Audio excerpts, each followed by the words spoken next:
I am pleased to have this opportunity to make the Mayor's annual State of the City address to the members of the Douglasville City Council, to those who are in attendance at tonight's City Council meeting, and to those watching this meeting on City TV, and to those viewing this address on the city's website. Since only a relatively few citizens usually attend a meeting of the City Council, I am delighted the City of Douglasville has a government access channel which gives us the means of communicating like this. Also, since some people are not able to tune in this channel, it's great that anywhere you have an internet connection, you can go to City TV website and bring up any current or past City TV program. And of course, this includes my current and previous State of the City address. Our ability to communicate more effectively with Douglasville citizens has improved significantly as the result of the establishment of City TV. I believe that Kelly Hunter and her very professional staff do an excellent job with their programming on various segments of this local government, as well as their coverage of many community activities in this community and the bulletin board, and to notify people of upcoming events.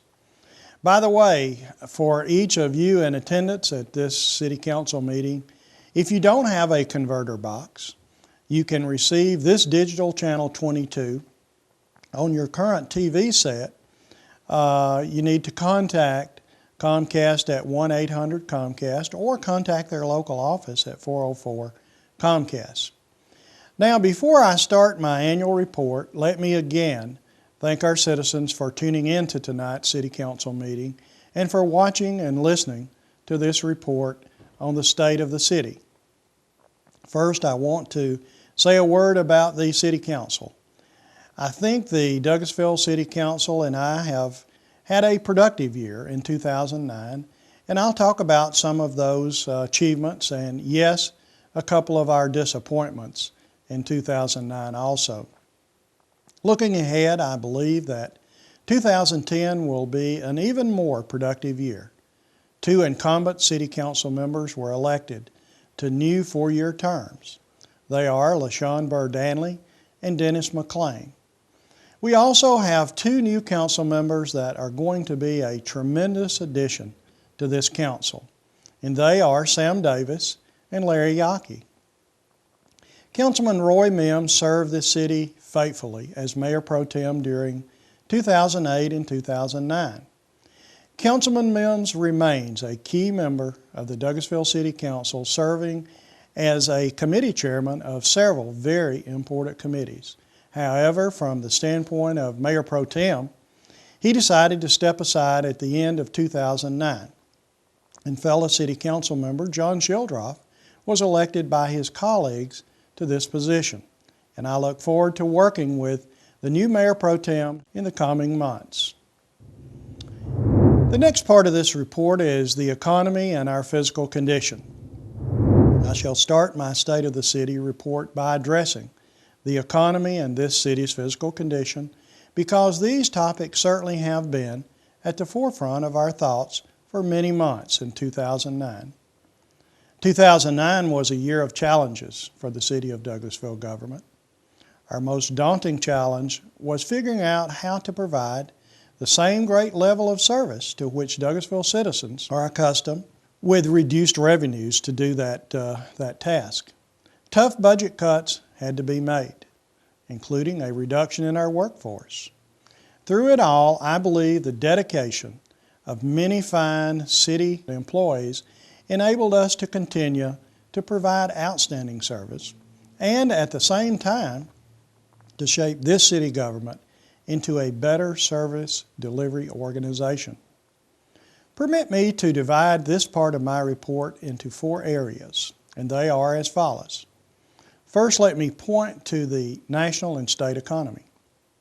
This community, like most other communities throughout the state of Georgia and throughout the United States, have been greatly affected by what has occurred statewide and at the national level.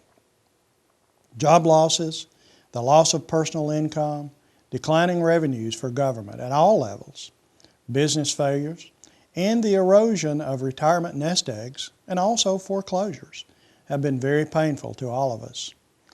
And although we are beginning to see some signs of recovery, there continue to be very significant problems in Douglasville and elsewhere throughout Georgia and in the nation. Second, let me identify revenue declines for our city government. In 2009, we had a decline in the city's two major revenue sources, sales tax and property tax. Hotel and motel tax revenues also declined, as well as permit fees and license fees. I won't burden you with too many dollar figures, but let me report on just a few areas. Sales tax and revenues declined by 8.3%. Fiscal year July 1, 2007 through June 30, 2008 had sales tax revenues totaling $4,667,736, while the sales tax revenues for the fiscal year ending June 30, 2009 totaled $4,309,836. Property tax revenues dropped by 2%. Fiscal year July 1, 2007 through June 30, 2008 had property tax revenues totaling $4,971,710. While the property tax revenues for this fiscal year, which ended June 30, 2009, only totaled $4,871,370. With a downturn in the economy and the hits sustained by individuals and companies, vacations and other travel also took deep cuts. In Douglasville, our hotel-motel tax revenues declined by more than 17%.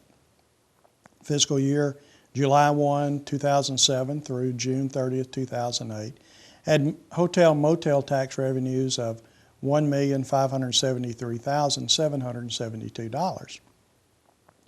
While the hotel-motel tax revenues for this fiscal year ending June 30th totaled $1,303,477. Overall, the City of Douglasville General Fund dropped from $18 million to $17 million.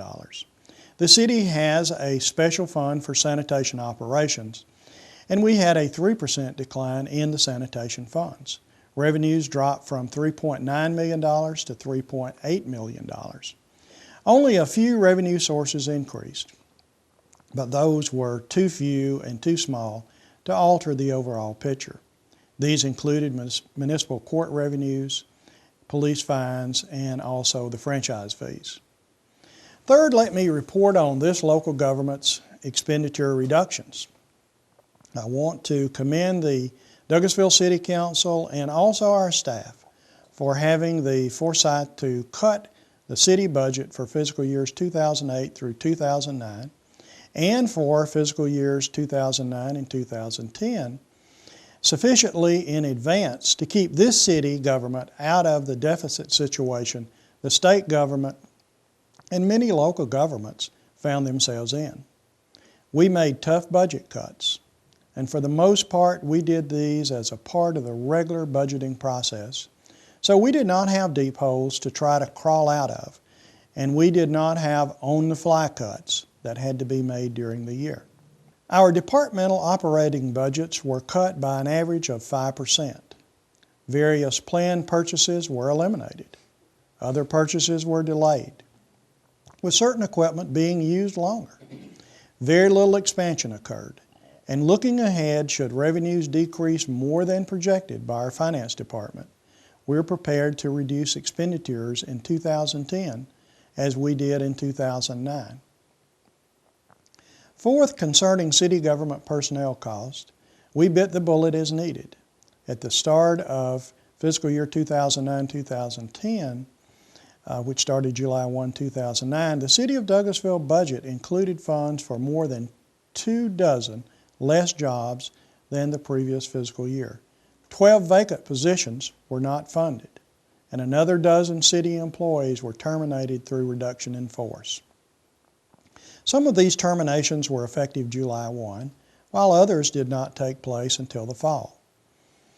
Part of the eliminated job slots were in the Development Services Department because inspector positions and zoning and development positions were not needed due to the dramatic downturn in new construction.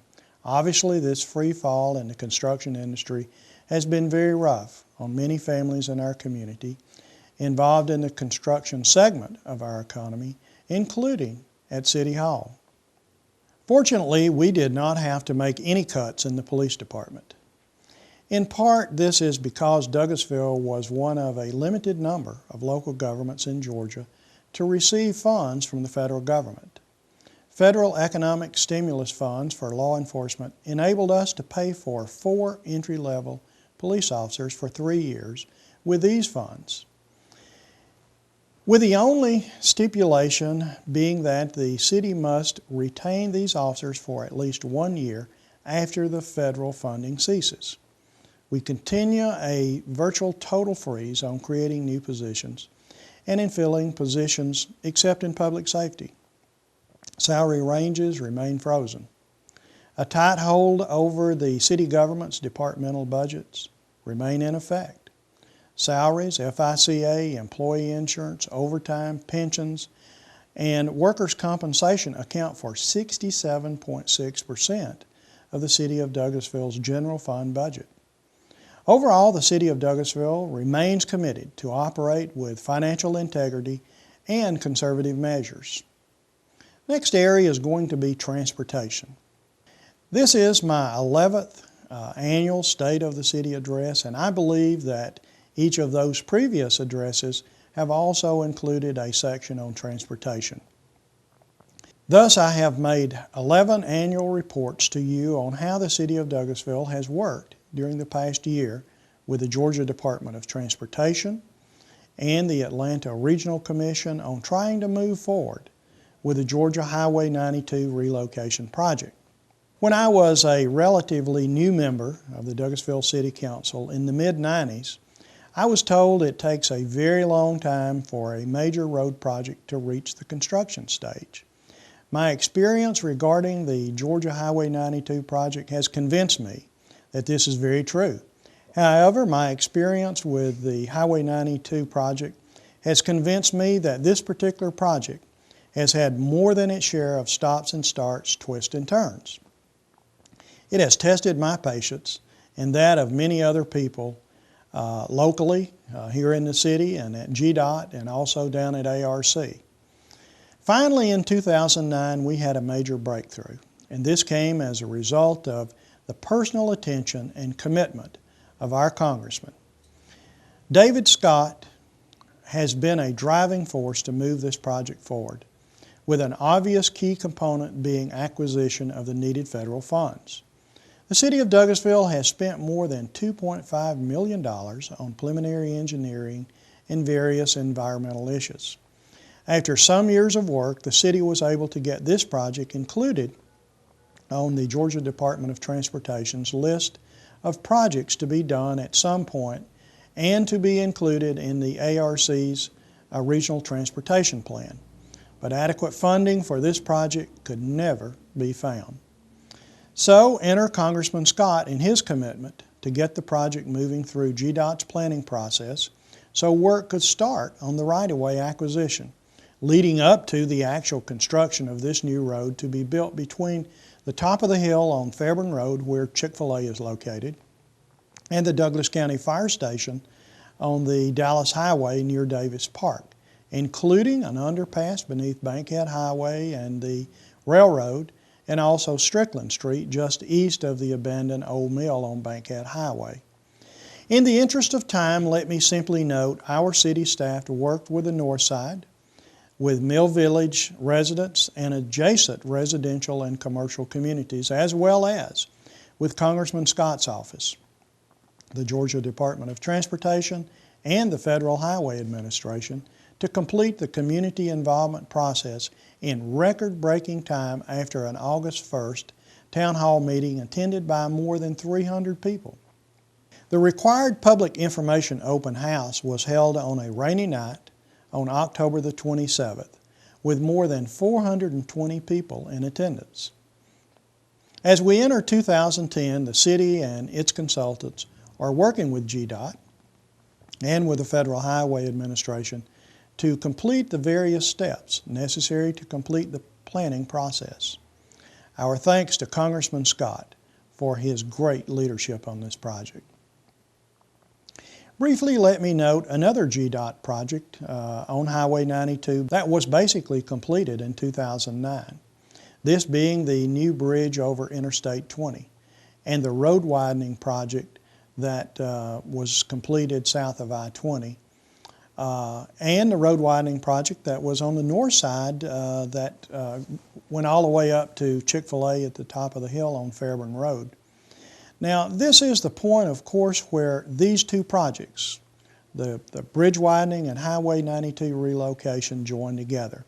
Although construction of this improvement was a tremendous burden on local businesses located along this stretch of Georgia Highway 92, as well as being an inconvenience to local motorists who were driving in that area, I know this new bridge and the widened road will be very beneficial to the entire Douglasville community.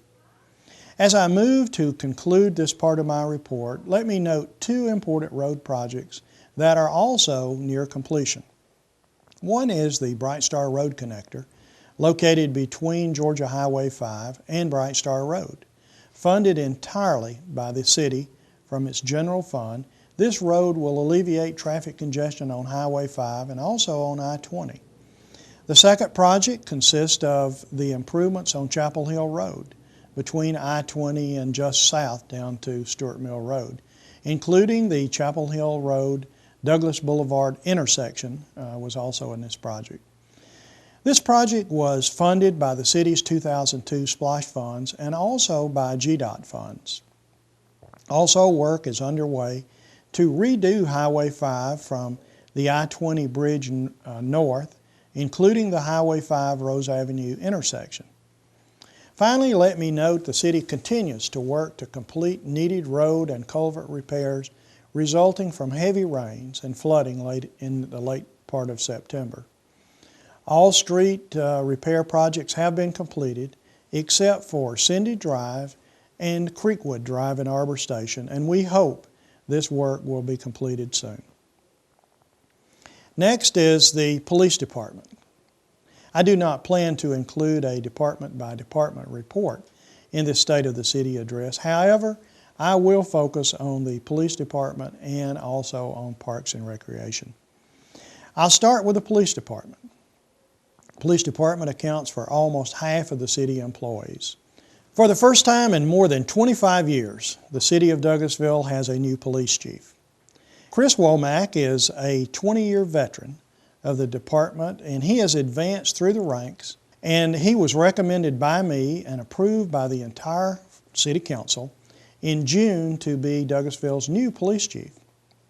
Second in command is Deputy Chief Gary Sparks. Chief Womack has taken steps to improve department operations and to improve performance, and he's also doing a great job. And I know that he and all police department employees carefully are watching what is happening on the west side of Fairburn Road, approximately a half mile south of I-20. That location, as many of you know, is the site of the new City of Douglasville's Public Safety and Municipal Court building, which is under construction as we speak. Groundbreaking ceremonies were held on December the 1st, following months and months of planning and design involving the City of Douglasville government and the New South Construction Company. The new complex will include a 70,000 square foot main building and also an 18,000 square foot auxiliary building. It'll have landscaped grounds, adequate parking for employees and the public, and it'll have a K-9 facility and facilities for storage and vehicle maintenance and other items. You cannot miss a construction site as you travel along Fairburn Road, and I encourage you to take a look at it. When completed, all components of the police department will be under one roof, with the exception that the current police station will become a downtown precinct. Currently, as many of you know, the police department and municipal court are scattered in 7 separate buildings in the downtown area. Next, I'd like to talk with you about Parks and Recreation. Therefore, let me note that plans for the renovation of Hunter Park were completed in 2009, and the city was moving close to the start of construction as the new year arrived. A contract to build a new community center has been awarded to Benning Construction, and virtually all operations in Hunter Park have been moved to Jesse Davis Park or temporarily discontinued. Funding for this work will be the money from the city's 2002 SPLOSH program, including the interest which has been earned on these collected sales tax dollars. The sealed bid process on the new project to rebuild the ball fields and tennis courts and to install sufficient parking to deal with the drainage problems, to build playgrounds, and to do related work should be completed soon. We are very anxious to get started. However, for both projects in Hunter Park, we have been very deliberate in looking at subsurface rock and to the soil conditions there in order to minimize the likelihood of unexpected site work cost. Let me briefly identify 3 other situations in the city park system. First, the late September flooding heavily damaged Fowlerfield Park down on Chapel Hill Road and the dam for Hunter Park's main lake. The city continues to work with the federal and state governments to fund and resolve these matters. Second, a teen center is being added to the Boys and Girls Club facilities. The facilities are located on property in Hunter Park leased from the city of Douglasville. Historically, this has been a mutually beneficial arrangement. And in 2009, the City Council voted to submit to the Georgia Department of Community Affairs an application for funds to assist in paying for construction for a teen center. Fortunately, a $500,000 community development block grant was approved for the city for transmittal to the Boys and Girls Club, with the other funds to be raised and provided by the Boys and Girls Club organization. Groundbreaking ceremonies were held recently. Third, the city's West Pines Golf Facility has had a tough couple of years due to record-breaking drought in 2008 and to record-breaking rain and a lot of cold throughout 2009. In addition, golf courses nationwide have had significant financial problems during the severe economic downturn, resulting from a decline in rounds played. This course is no exception to those nationwide trends. We are looking at options to protect the city from a financial standpoint while continuing to have this recreation facility available to Douglas County citizens, in accordance with our promise to our citizens when we publicized the 2002 SPLOSH referendum, through which funding was secured to purchase the property. Also, we are very mindful of the continuing interest of some individuals to discontinue the use of this 166 acres as open space and to make it available for developers for high-density residential and various non-residential purposes, an option this city government opposes. Now, 5 other subjects that I would like to briefly address. So as I move toward the conclusion of this annual State of the City, I want to briefly comment on these 5 subject areas. They're in no particular order. Let me touch on the following though. Number 1 is the University System of Georgia. Throughout calendar year 2009, the City of Douglasville government and the City Development Authority worked with officials of the university system and Georgia Highlands College to arrange for a local campus of 2 units of the university system to be located here. The 2-year Georgia Highlands College, which has its main campus in Rome, and the 4-year University of West Georgia, which has its main campus in Carrollton. Documents were signed in late part of 2009, and the renovation of part of the shopping center on Stewart Mill Parkway in Douglasville is currently underway. In the meantime, some classes are being held in the modular units on the campus of Chapel Hill High School. The University System Board of Regents eventually plans to build a permanent campus on land to be provided by the City of Douglasville. However, the expected local home of these two colleges for the next decade is to be in the former Cubs Food site. This project was a focal point in 2009 for the new City of Douglasville Development Authority. I believe the location of a local campus and these two units of the University System of Georgia will pay major benefits, both from education and an economic development standpoint. It would not have been possible to finalize this agreement without the City Development Authority, and I believe this project alone makes the creation of this authority to have been an important action by the City of Douglasville's City Council. Item number 2 is College and Career Institute. The Douglas County College and Career Institute is a collaborative effort of the Douglas County School System and the West Georgia Technical College System, and also of the Douglas County Chamber of Commerce. Located on the campus of West Georgia Technical College in Douglasville, this venture seeks to integrate core academics and advanced career technical education programs. The intent is to encourage high school students to achieve a higher level and to seamlessly begin their pursuit of post-secondary studies. In 2009, the College and Career Institute opened its doors, and certainly it brings a bright new dimension to the Douglasville education community. Number 3 is the new conference center in the downtown area. During the first part of 2009, city officials met with representatives from several design firms to discuss the concept of a new conference center to be built in the downtown Douglasville area just across Church Street from City Hall.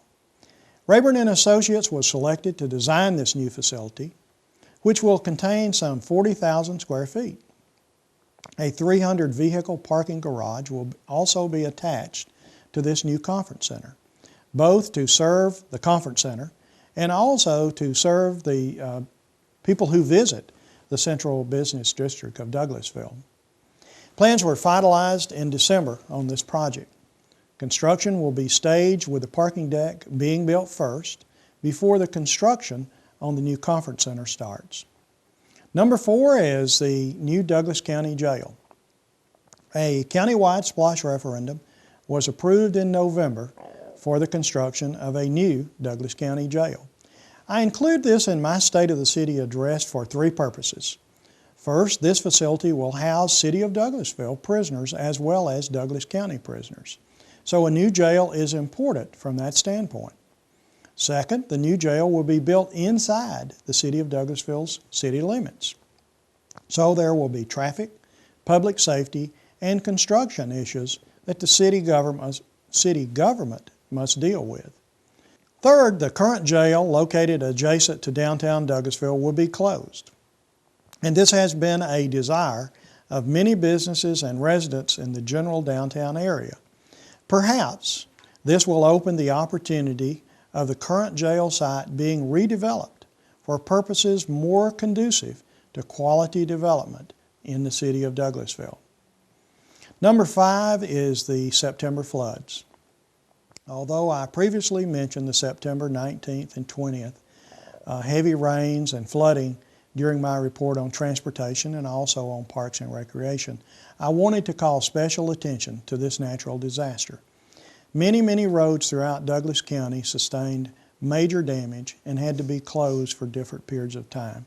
Private property losses were substantial, including residential units and commercial establishments, as well as vehicles being washed off of the road or damaged while they were parked. The Douglas County Water and Sewer Authority had financial damage reaching into the millions of dollars, and the entire system was temporarily shut down. Sadly, 9 lives were lost.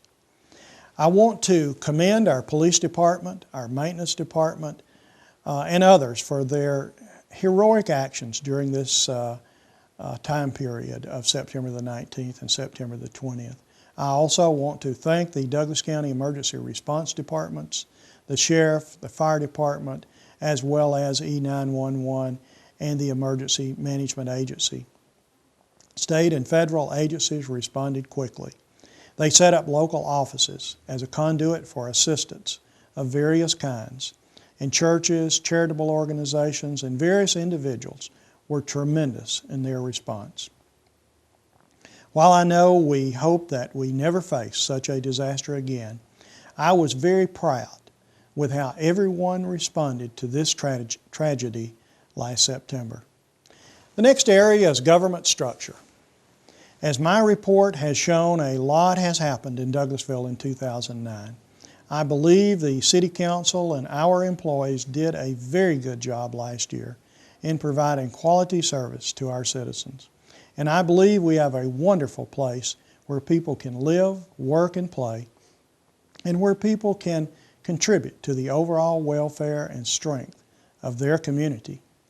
However, we must continue to look for ways to improve our community, including the government which serves our community. As I close this annual report, let me point out that for many years this government has been structured to accommodate residential growth and development.